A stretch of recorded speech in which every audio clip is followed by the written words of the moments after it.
I reckon I've seen quite a few anime in my time. And if I were to pick one to be my all-time favorite, I'll say it's a three-man race between Cowboy Bebop, Full Metal Alchemist Brotherhood, and my all-time favorite show, Yu Hakusho. You see, Yu Hakusho is about 14-year-old Yusuke Urameshi, a rude, brash delinquent who only cares about fighting and being a rebel.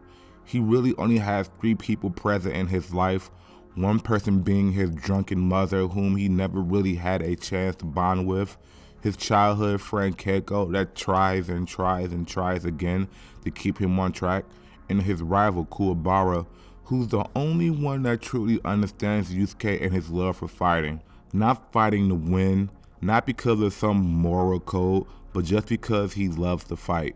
Well, one day he witnesses a kid about to get hit by a car.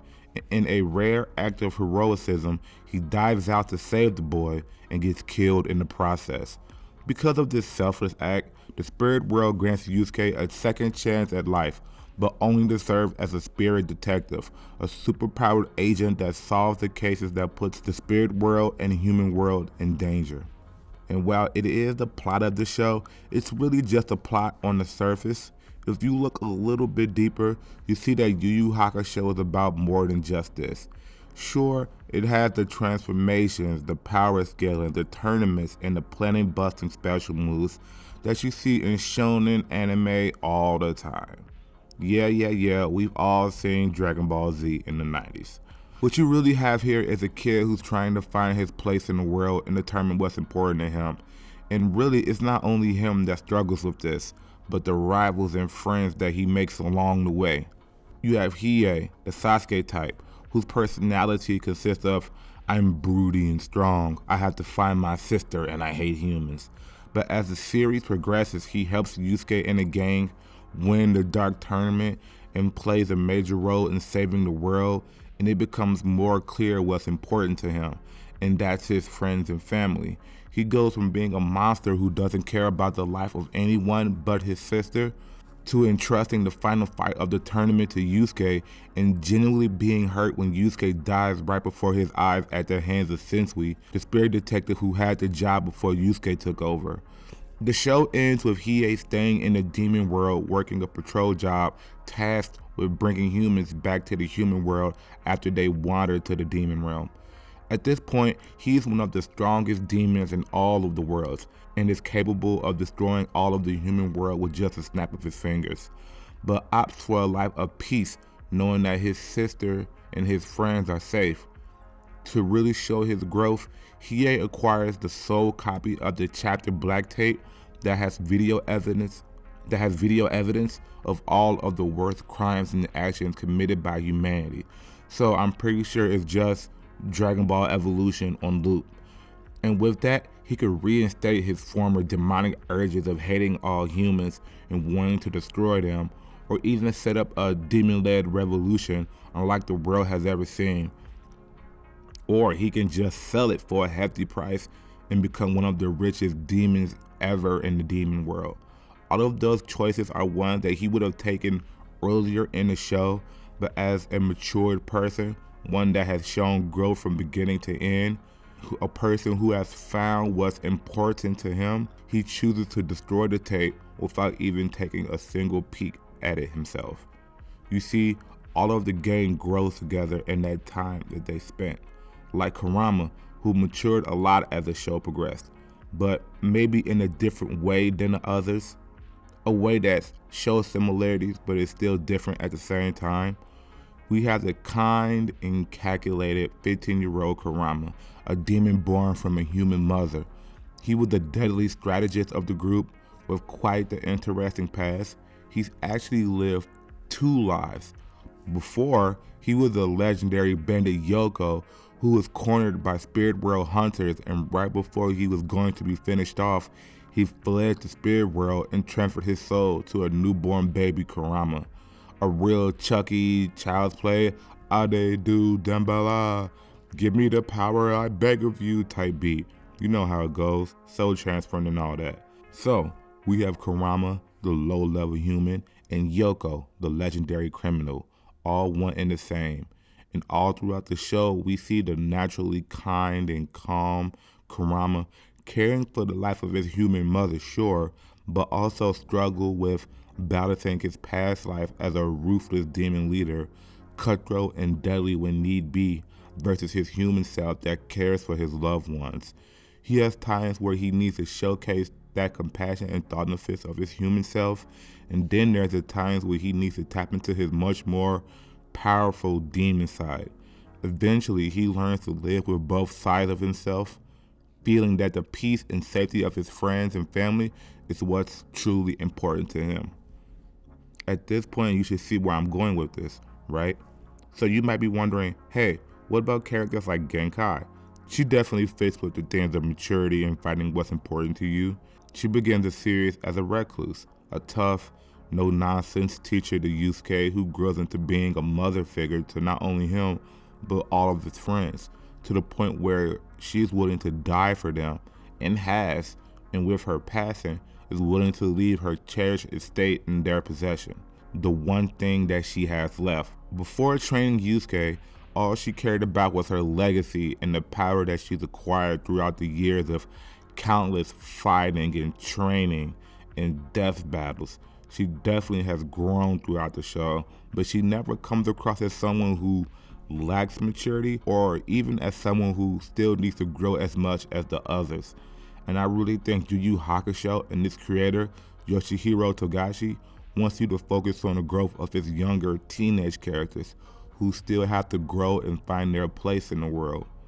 A really interesting one being Kuwabara, Yusuke's rival and fellow junior high school delinquent, who at the beginning of the show has a lot of similarities to Yusuke, living life as someone who fights only to know the joys of fighting. Yeah, just like Yusuke, with one difference being that he has a bit of a Vegeta complex to where he's stuck being the number 2 and wants to fight to be the number 1, which is the spot that Yusuke holds right now, the number 1 delinquent as it is. But he totally grows out of this and the tough guy machismo act that he likes to pull. He grows to be a loyal friend to Yusuke and the others, and someone who values honor and empathy over fighting. What I find most interesting is that Kuwabara, despite not being the MC of the show, comes to learn his lesson quicker than the actual main character.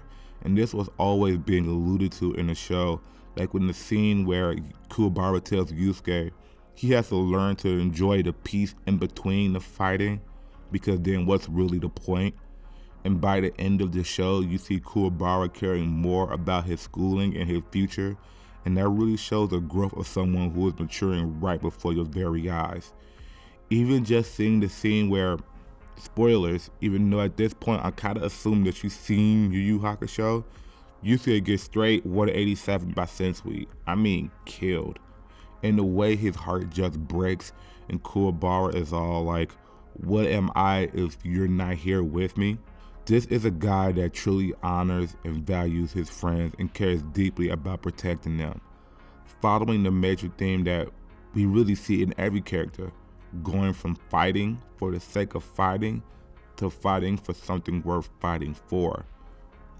You really can see this with everyone, and it's been building with every saga, from the Spirit Detective saga to the Dark Tournament saga to the Sensui saga to the Three Kings. I mean, all the way to the very last episode of the show, episode 112, which serves as a wrap-up of the show. But put a pin in that, because I'll talk about that later, because now it's time to talk about the big guy himself. And boy, there's a lot to say. It's time to talk about Yusuke. Yusuke Urameshi. Honestly, the whole video could have just been about him, and originally it was. All he cared about was fighting. Nothing more, nothing less. But it's really poetic to see how the first opportunity he gets to help someone other than himself, he pays the ultimate sacrifice and dies doing so. Him dying gave Yusuke a second chance at life. Yusuke acting out of selflessness really put him on a path to maturity and change. But this is really just an inciting incident.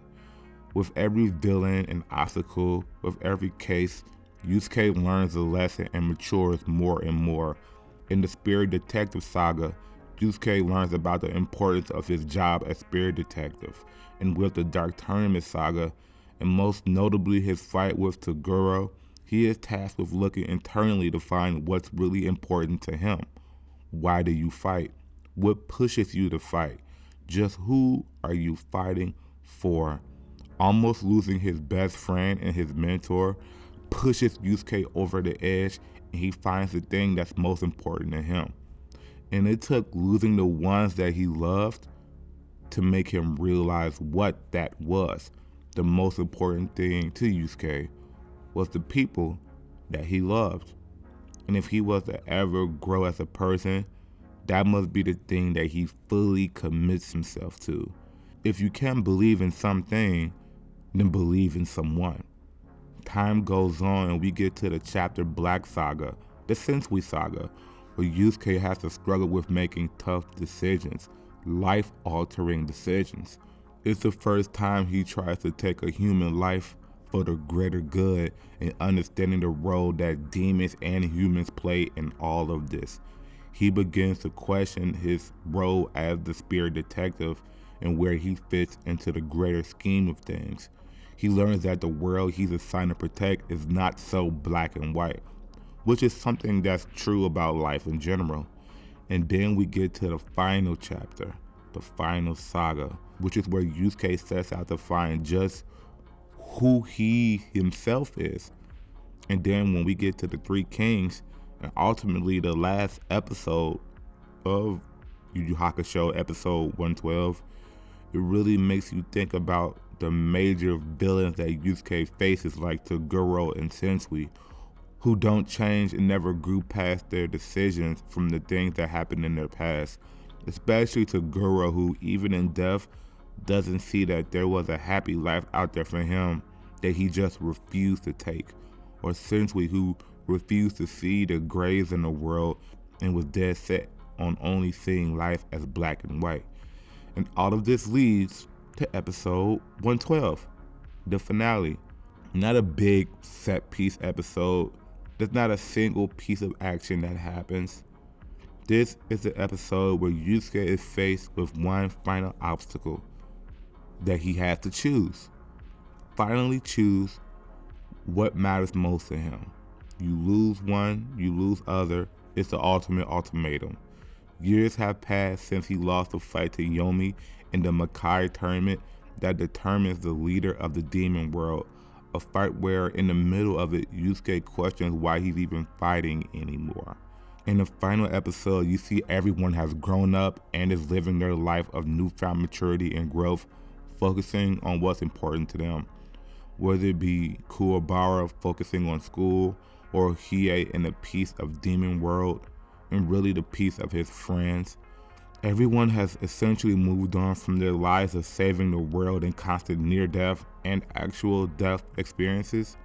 The only one who can't quite move on is Keiko, Yusuke's love interest, who despite loving Yusuke and always being on his side before anyone else in the series seemed to care who he was, just can't, just seems to be the only one who can't get what she wants. So she finally declares, "This is the end! I'm tired of waiting for you, Yusuke! Half my life I've waited for you to come around! Even when you were here, you weren't really! You weren't here for me! Go on fighting, but it's time I get what I want!" I love this scene so much. If you were to go back on my old videos, I did a AMV for a song that I made, which was this whole scene.